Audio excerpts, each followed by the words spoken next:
महापुरुष सद्गति प्रदान कर देते हैं।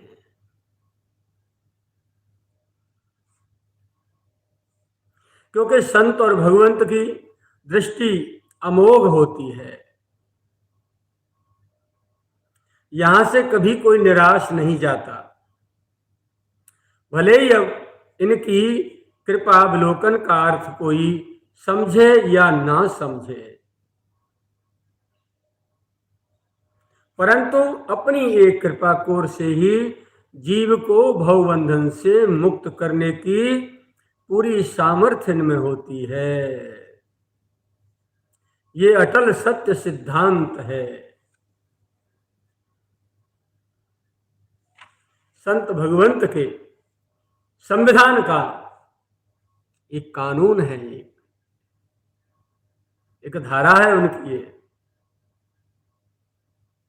क्योंकि भगवान ही संत के रूप में आए होते हैं, तो उस भगवान की सारी पावर तो उसमें होती है। जैसे किसी बालक ने एमए किया है तो स्वाभाविक है उसने बीए बीएससी बीकॉम जरूर किया है, क्योंकि उसके बाद ही एमए होती है। तो यार ये सारी शक्तियां भगवान में होती हैं, और भगवान से अवतार के बाद, जैसे बीए के बाद एमए होती है ना, पीजी होती है, पोस्ट ग्रेजुएशन, ऐसे ही भगवंत के अवतार के बाद संत अवतार होता है, और ये बड़ी डिग्री है। और भगवान ने स्वयं कहा है, बाबा पूज्य श्री गोस्वामी जी महाराज अपने श्री रामचरितमानस में कहते हैं, मोते अधिक संत कर लेगा।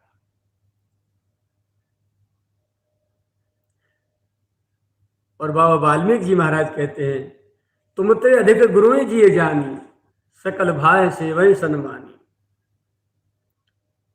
सब करि मांगे एक फल, श्री राम चरण रति हो, तिनके मन मंदिर बसो, सिय रघुनंदन दो।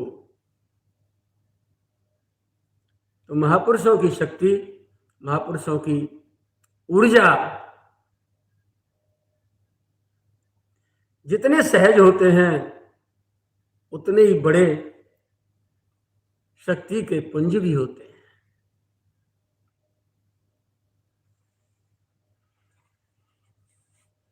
यहां एक बात कहने को मन कर रहा है। प्राय देखा जा रहा है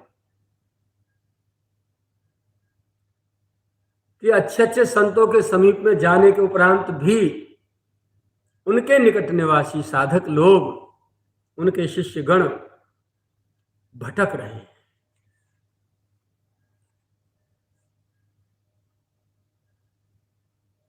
सबसे बुरी बात क्या होती है कि अपनी गुरु निष्ठा के बहाने से अन्य दूसरे संतों का अपमान करते हैं।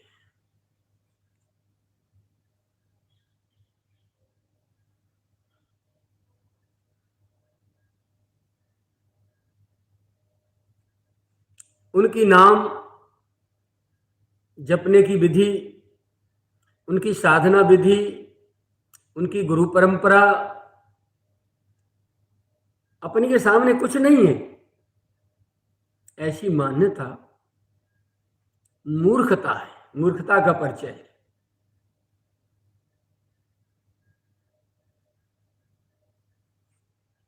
और संत तो वही है जिसको देखते ही नैना भरे आवे और प्रियतम की याद भीतर से फूट पड़े, जिनकी शकल को देखते ही आंखियां बरस जाए।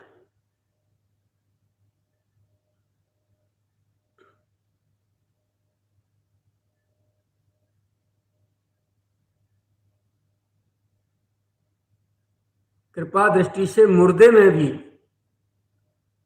जान फूंक दें और मुर्दे का भी उद्धार कर दें। ये घटना हाथरस की है। एक राम प्रसाद जी गुप्ता बाबा के बहुत लाडले थे और बड़ी सेवा करते थे, बहुत ही निकट थे हाथरस से।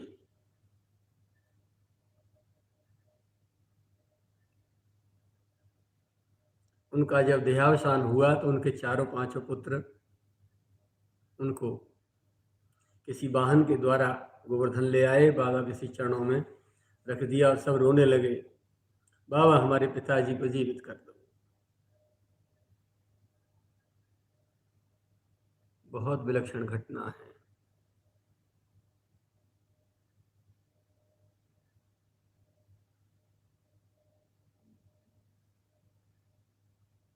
एक बार देखा और देखकर बोले, बाबा ले जाओ श्री यमुना जी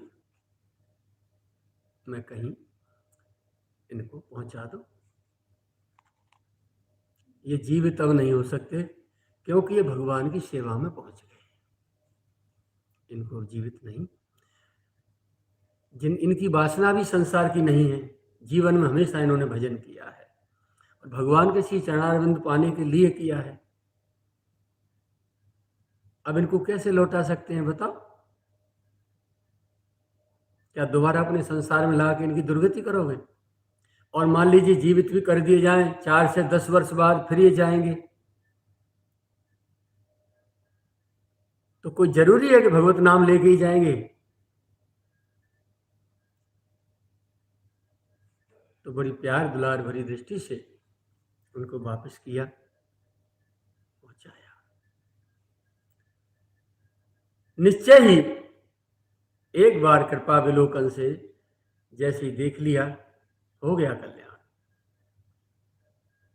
और संसारी जीव क्या जाने, क्या पहचाने संत की दृष्टि की बात।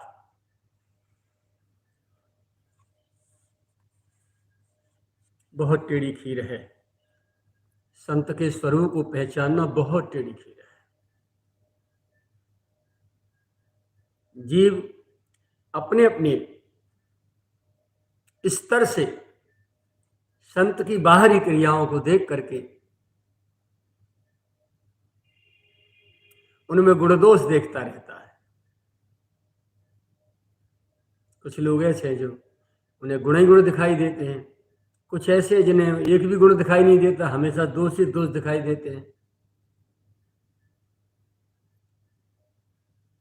जो भी हो, हमें संसार में नहीं जाना, हमें तो शिक्षा लेके आगे बढ़ जाना है।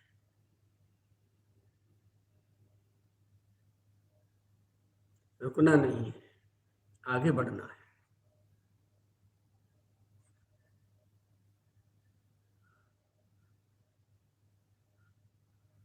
तो अपनी एक कृपा कोर से ही जीव को भव बंधन से मुक्त करने की पूरी सामर्थ्य इन महापुरुषों में होती है। ये अटल सत्य ध्रुव सिद्धांत है। अब आगे चलते हैं। जितनी तड़फन भक्त के हृदय में होती है, उससे किंचित भी कम भगवान के हृदय में नहीं होती।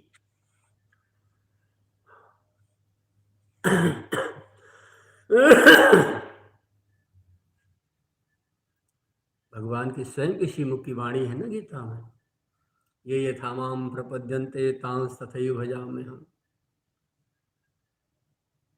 जो मुझे जिस भाव से भजता है, मैं भी उसे उसी भाव से भजता हूँ, उसे प्राप्त होता हूँ। तो जब जीव तड़पता है भगवान से मिलने के लिए, बच्चा रोता है तो क्या माँ नहीं रोती? बच्चा जब कहीं माँ की याद में रोता है बाहर, तो क्या माँ नहीं रोती? माँ का हृदय फूट फूट के रो पड़ता है। ऐसे ही जब कोई भगवान से मिलने के लिए रोता है ना, भगवान को बहुत अच्छा लगता है, बहुत अच्छा लगता है। और जो संसारी पदार्थों के लिए टिन्न टिन्न किन्न किन्न काए काए चाय चाय करके जब रोवे, भगवान को बहुत कष्ट होता है। अरे मूर्ख, इन नाशवान पदार्थों के लिए रो रहा है तू, चल हट, काए काए चाय चाय मत करे, चल भाग।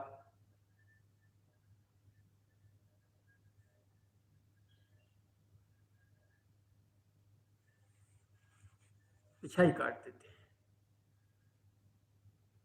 अकामिनाम स्वधामदम, जो निष्कामी होते हैं, निष्कामी का मतलब संसार की जिसके चित्त में कोई कामना न हो, भगवान से मिलने की, भगवान से लाड़ लड़ाने की, भगवान से प्यार दुलार करने की, भगवान की सेवा करने की, भगवान को भोजन कराने की, भगवान को सुलाने की, भगवान को स्नान कराने की, भगवान की पूजा सेवा आरती करने की और भगवान से लड़ने की। ये जो कामना है ये कामना में नहीं आती, ये सब उपासना में आती है, ये सारी बातें। और ये जिसके चित्त में होती हैं और संसार के प्रति कोई वस्तु की चाह जिनके चित्त में नहीं होती, वही निष्कामी कहलाते हैं, वही अकामी कहलाते हैं। अकामी नाम स्वधाम।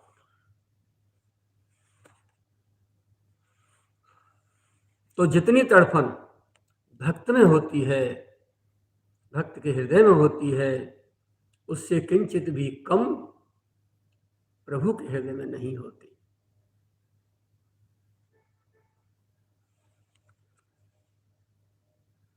इधर भक्त बेचैन तो उधर भगवान भी बेचैन। अब ये बेचैनी बढ़े कैसे? जितनी जितनी आत्मीयता, अपनत्व, अपनापन हम भगवान के प्रति अपने हृदय में भरते जाएंगे, बढ़ाते जाएंगे, बढ़ाते जाएंगे, उतनी ही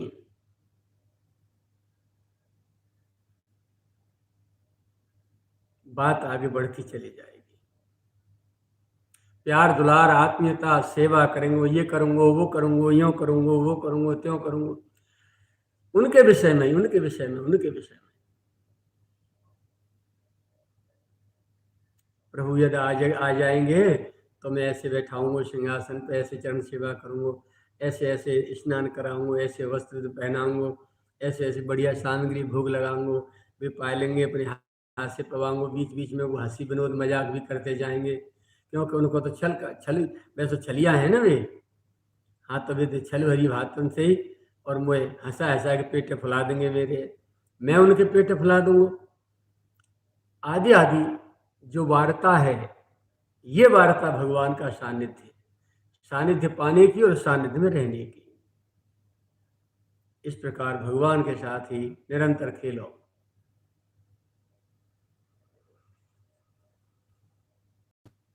तो धीरे धीरे व्याकुलता बढ़ती चली जाएगी, फिर मिलने की इच्छा जागृत होगी, और फिर मिलने की इच्छा को लेकर के जो जो सेवा, जो जो चिंतन, जो ही जो आत्मीयता बढ़ती जाएगी, त्यों ही त्यों तड़फन भी बढ़ती जाएगी। इधर भक्त व्याकुल तो उधर भगवान भी व्याकुल, दोनों को चैन ही नहीं पड़ता। क्षणार्ध के लिए भी दोनों एक दूसरे के लिए ऐसे विकल हो जाते हैं कि मानो प्राण ही निकल जाएंगे।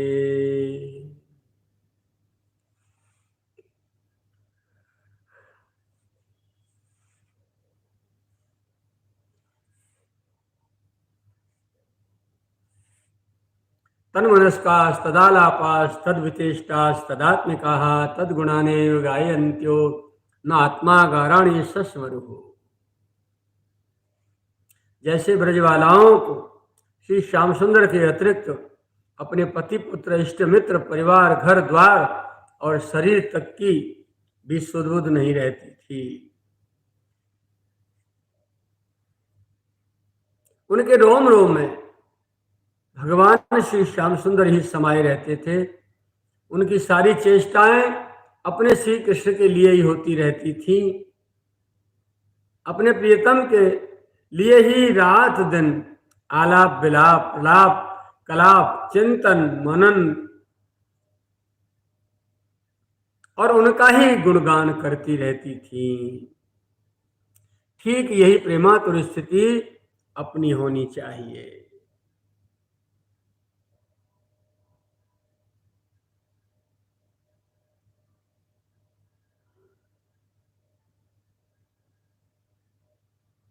क्योंकि प्रियतम ने हमारे समस्त योगक्षेम अपने हाथ में संभाल रखे हैं।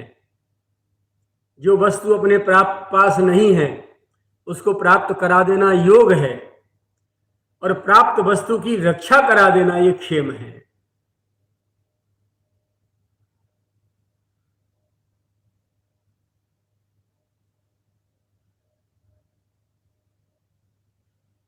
ये ऐसी विचित्र स्थिति है कि जिसके लिए बेचैनी और तड़फन हो रही है, वो सर्वसमर्थ प्रभु भी इसको संभालने में असमर्थ ही रहते हैं। ऐसी ये तड़फन वाली जो स्थिति है बहुत विलक्षण है। अर्थात वो भी अपने प्रेमी के ब्रहोन्माद को नहीं संभाल पाते हैं। तब फिर किसी और मायाबद्ध जीव की क्या सामर्थ्य जो इसे संभाल सके। हजी जाकूं लगे सोई जाने व्यथा, पर पीर में को उपहास करे ना। जाकूं लगे सोई जाने व्यथा, पर पीर में को उपहास करे ना। प्रीतम जो चुभे जात है चित, प्रीतम जो चुभे जात है चेत, तो कोटि उपाय किए पेटरे ना। नेक सिका करी आँखी परे, सो पीर के मारे धीर धरे ना। नेक सी कंकरी आंख पर जाए अपार कष्ट होता है, और इतना मोटो कंकर कौन, प्रियतम श्याम सुंदर जैसो, श्री किशोरी जैसो। नेक सिका करी आँखी परे, तो पीर के मारे धीर धरे ना। कैसे परे कल फिर कैसे परे कल, एरी भटू जब आँखी में आँखी परे निकरे ना। कैसे परे कल एरी सखी, जब आँखी में आँखी परे निकरे ना। जाके लगे सोई जाने व्यथा, पर पीर में को उपहास करे ना। संसार की दृष्टि में तो ये पागलपन ही है, परंतु उपासना की दृष्टिकोण से तो ये भक्ति की चरम सीमा है। या यूं समझ लेना चाहिए कि जन्म जन्म की भजन साधना, सेवा, तप आदि सभी सुकृतों का फल है ये स्थिति। जाकूं लगे सोई जाने व्यथा, सोई जाने व्यथा। श्री गिरिराज धरण की जय।